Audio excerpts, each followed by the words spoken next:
Over the weekend, the city of Charlottesville in Virginia, USA was plunged into a state of emergency thanks to a bunch of far-right fanatics who dubbed the March Unite the Right. The march, which was organized by white nationalist movements, was in response to plans to remove a statue of a U.S. Civil War general, Robert E. Lee, who is widely reported to have been pro-slavery. The protests were met by a police presence and counter-demonstrators.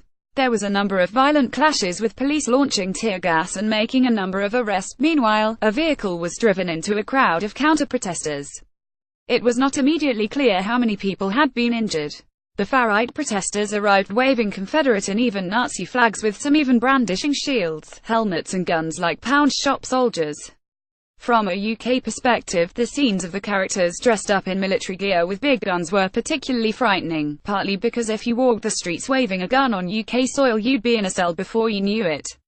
We've experienced minimal efforts at right-wing marches from the likes of the EDL and Britain First in recent years, but often, especially in Liverpool, they're run out of town or into a dingy, backstreet pub by counter-demonstrators pretty swiftly. This isn't a new phenomenon. America knows it and Britain knows it. Donald Trump eventually appeared on Twitter stating, "We all must be united, condemn all that hate stands for. There is no place for this kind of violence in America. Let's come together as one," and later added Charlottesville sad, which was interesting given that the vast majority of the Unite the Right protesters are Trump lovers. Since entering the race to become the next president, Trump has not held back, and much of it's been very much pandering to the kind of people found at the Unite the Right rally.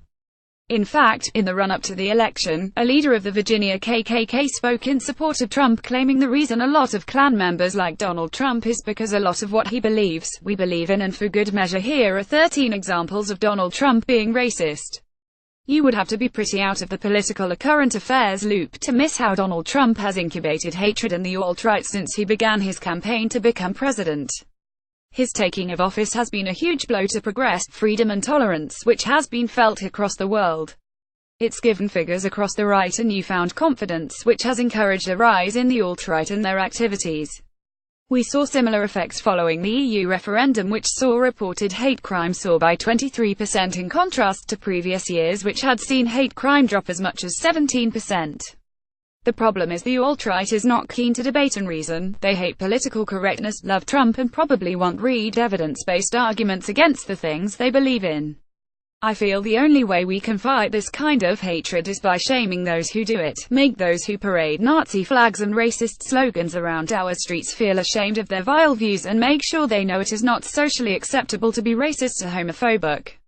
We need to stamp out hatred peacefully and do it quickly before it catches